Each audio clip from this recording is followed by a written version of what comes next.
One night, Henry and Gordon were alone with James. Although the Fat Controller was beginning to think well of him, whenever a chance came, the other engines would talk of nothing but bootlaces. "Remember the time one had to be used to get you out of trouble, James," they would tease. James tried to get his own back, talking about engines who got shut up in tunnels and stuck on hills. But they wouldn't listen. "You talk too much, little James," said Gordon. "A fine, strong engine like me has something to talk about. I'm the only engine who can pull the express. When I'm not there, they need two engines. Think of that. I've pulled expresses for years and have never once lost my way. I seem to know the right line by instinct." Every wise engine knows, of course, that the signalman works the points to make engines run on the right lines, but Gordon was so proud he had forgotten. "Wake up, James," said Gordon next morning. "It's nearly time for the express." "What are you doing? Odd jobs?" "Oh, well, we all have to begin somewhere, don't we? Run along now and get my coaches. Don't be late." James went to get Gordon's coaches. They were all shining with lovely new paint.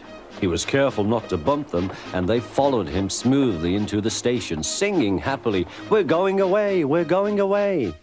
"I wish I was going with you," said James. "I should love to pull the express and go flying along the line." Gordon, with much noise and blowing of steam, got ready to back onto the train.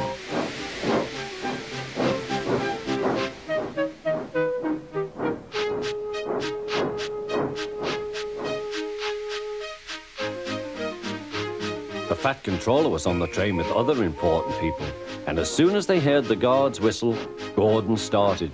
Look at me now," he puffed, and the coaches glided after him. "Poop, poop, poop, poop, poop. Goodbye, little James. See you tomorrow."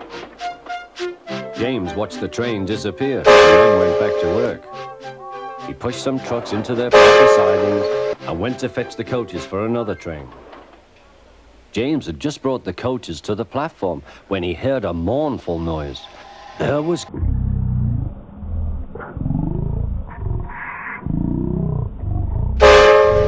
station without being noticed. "Hello, Gordon."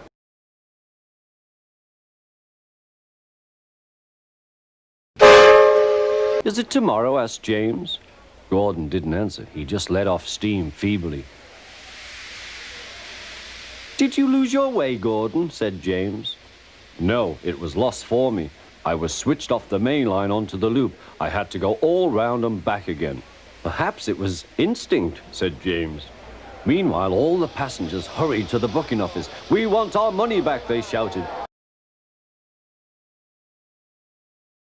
But the Fat Controller climbed on a trolley and blew the guard's whistle, so loudly that they all stopped to look at him. Then he promised them a new train at once. "Gordon can't do it," he said. "Will you pull it for us, James?" "Yes, sir, I'll try." So James was coupled on and everyone got in. "Do your best, James," said the Fat Controller. Come along, puffed James. You're pulling as well, sang the coaches.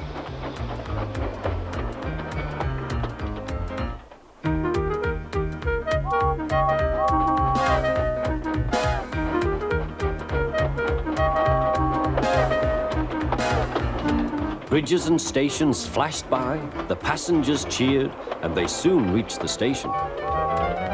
Everyone said thank you to James, and the Fat Controller was very impressed. "Well done," he said. "Would you like to pull the express sometimes?"